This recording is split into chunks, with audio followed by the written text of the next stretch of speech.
Brittany Zamora is not only accused of sexual misconduct off campus, but on campus as well. Students came forward to the school principal saying they believed she was dating a student. Someone brought forth suspicions about the nature of the relationship between the boy and sixth grade teacher. This is the 13th video in a series I've been posting on the subject of teachers caught violating their professional oath in the most scandalous fashion. Click on the card in the upper right-hand corner of the screen to see that playlist. One of the most highly publicized stories involving sexual misconduct committed by teachers in recent years was that of Brittany and Zamora. The salacious story generated millions of clicks and was an international curiosity. The disturbing details of the tale are contained in the following narrative, which is based on available reporting as of the date that I'm posting this video.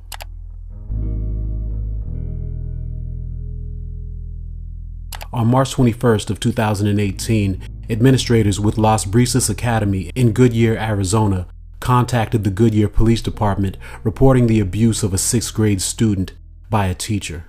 I refer to the student as Ben, as his identity has not been made public. Ben was 13 years old at the time, and his parents had become suspicious because of changes in his behavior. Suddenly he was more interested in girls, and he'd become strangely secretive. So his dad and stepmom installed an app on his cell phone that would allow them to monitor his use of the device. Soon the app would alert Ben's parents to suspicious text messages he was receiving. The sender of the messages was calling him baby. I have an app on my son's phone. Okay. So on his phone, it has the child version, and mine has the parent version. Okay. So yesterday I got the alert, and I kept getting alerts back to back because the word baby kept being used. But this time I saw at the bottom that it had, this is Zamora. Ben's stepmom confronted him and asked him who the messages were from. The boy confessed that the messages were from his teacher. His parents asked him if he'd had sex with his teacher. The boy admitted that he had and told his parents all of the sordid details. Ben's parents contacted the school. The school contacted the police. The police opened an investigation.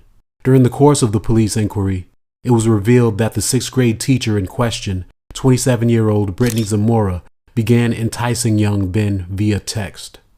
The teacher and her students were all a part of a group chat which they would all use to discuss schoolwork. Ms. Zamora had informed her students that she would not be at school one particular day and suggested that they text her because she would be bored. Before we all left, she told us up. She said, "Hey guys, I'm going to be at school, so if you get bored, text me, because I'll be really bored." One student who did text Ms. Zamora that day was Ben. And I said, "Hi, Miss Zamora," and then she texted back, "Hi," and then we just started texting. According to Ben, private text conversations he initially had with the teacher soon became flirtatious. I don't remember how it got really intense, but we would flirt and say she would be like, "Oh, yeah, I love you," and I'll tell her I love her too.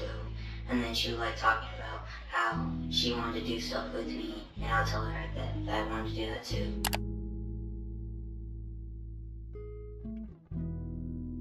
In interviews with the police, Ben told investigators that between February and March, he and Ms. Zamora had several sexual encounters. On 3 occasions, the two engaged in vaginal intercourse. There were 2 instances where the student performed oral sex on the teacher and 3 times where Zamora reciprocated. The abuse occurred in the teacher's classroom or in her car. We were doing a talent show thing, and I was saying bye.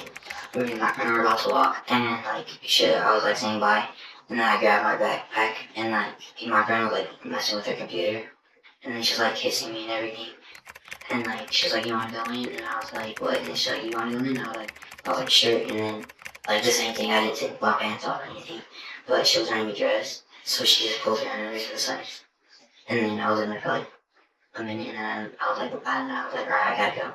On one of these occasions, one of Ben's classmates stood at the door and acted as a lookout. I was one of the witnesses, or one of the people that saw Ms. Zamora and my friend touch each other. Was Ms. Zamora saying anything?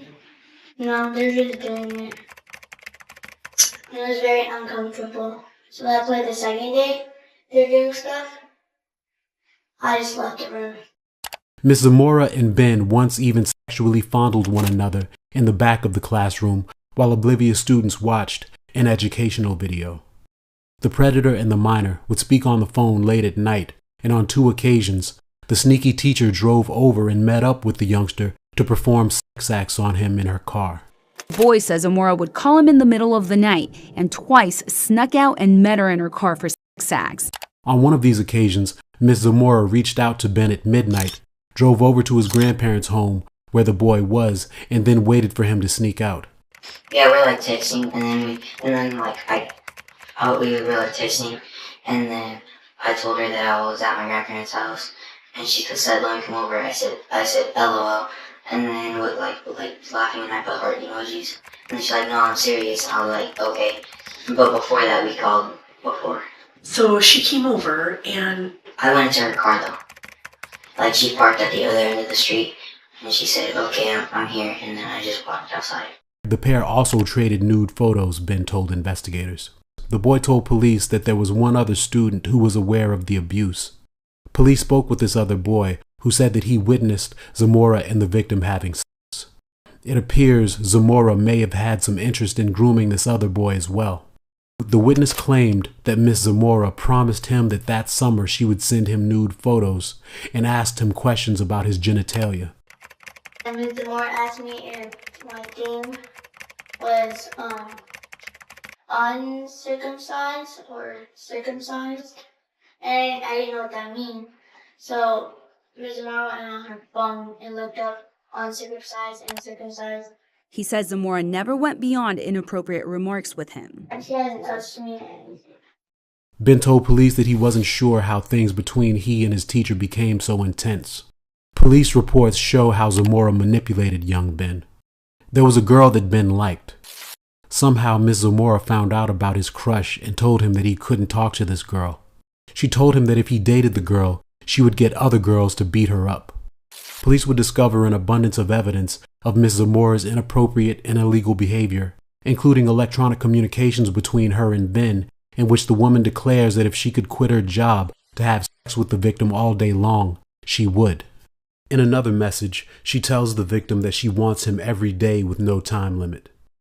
"Thinking about your sexy self," the boy responded when Zamora texted him asking him what he was up to. In this particular exchange, she tells the boy that she wished that he was with her at that moment, that she wanted him so bad, and that he gets sexier to her every day. On March 22nd, the day after police were made aware of the impropriety, the youngster's family made multiple phone calls to Miss Zamora, which were recorded. Goodyear police detectives were present during at least one of these calls. "What type of perverted person are you? I want to know right now." A father demanding a response from his son's 6th grade teacher. "You're a child molester. Do you understand me?" No. Why do you say that? Oh, see, I'm a lot smarter than you. Can we meet, to talk about this? Is there something we can settle out, outside? Oh yeah, that's what we can do, so I can give you a chance to do it to some other kid. Yeah, that's exactly what we're gonna do. One truly baffling aspect of this case is that while Miss Zamora was engaging in this sexual misconduct with a minor, she was in fact a married woman. Make sure you tell your husband what's going on. He is right here. Can he talk to you? Oh yeah, put your husband on the phone. She's done so much, and she made a huge mistake. The biggest mistake of anybody could ever make in the whole entire world. But she think about, God preaches forgiveness, man. Your wife decided to be a monster and prey on a child. She scarred my son mentally. Do you understand what a 13-year-old boy did? Have sex with a teacher? Do you get that at all? Do me a favor. Do not call this number back again. The next time you'll hear from me will be in court.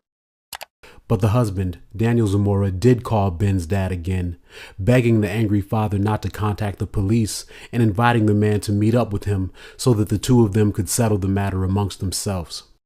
Ben's dad declined the offer and hung up the phone. During one of Brittany's phone calls with Ben's parents, her husband texted her repeatedly, coaching her on what to say and how to act innocent and helpless while speaking to the parents. During the calls, Ms. Zamora apologized to the boy's parents and says she's willing to resign from her position. Ms. Zamora said that she had ruined her life and marriage and promised the parents that she would never do it again, though she never said explicitly that she did in fact have sex with the teenager. She does, however, assure the boy's parents that she was certain she wasn't pregnant. When asked how she knew this, she stated she was on birth control. She also said that sexually transmitted diseases were not a concern because she was, quote, very clean. She said she wanted the parents to know that nothing was ever forced on the victim against his will. Ben's father told Ms. Zamora that he knew about a particular birthmark on a particular part of her anatomy and inquired about photos she'd sent to the student. Ms. Zamora admitted to sending the photos but did not go into detail. When the parents asked why she abused their son, Zamora responded, quote, I ask myself the same question. She said that she and Ben just got really close and that she does ask herself how that could happen. They just got close, she said. She told Ben's parents that she didn't want to be on the news. She insisted they meet with her so they could speak in person. I don't want to say stuff and have me recorded right now and bring this to court and have me go to jail for the rest of my life, Zamora said during the call. Soon after speaking with the parents, Ms. Zamora was driving to the school when she was pulled over by police and was subsequently arrested. Yep, I'm on. So as I said before, this officer has a body cam on him as well, so just to make you feel more comfortable, even though... Okay, Brittany, come on over here. Yeah.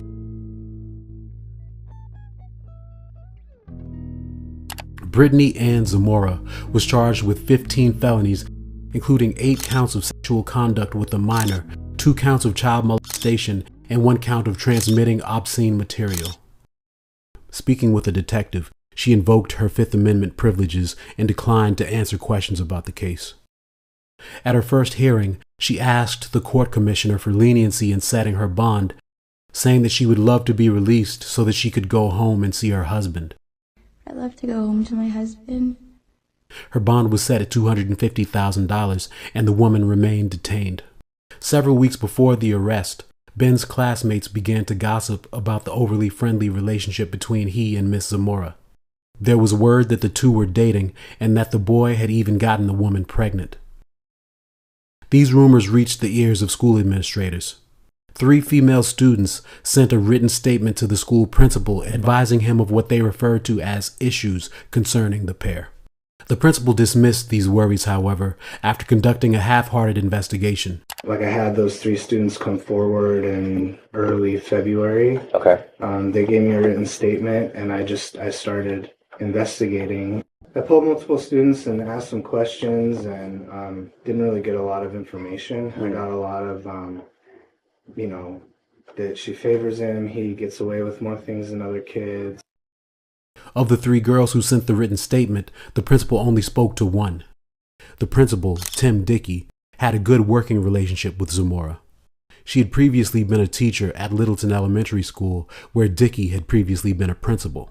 She knew I had gotten a job here, and she was a good teacher, and I thought she'd be a great fit, and I thought she'd be good. Principal Timothy Dickey says Zamora worked well with students. Principal Dickey didn't believe that she would do the things that she was accused of doing. The principal did interview other students and also spoke with Miss Zamora about the complaints.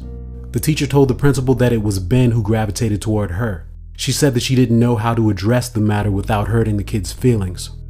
Later, the principal reportedly lectured the students about the dangers of spreading rumors.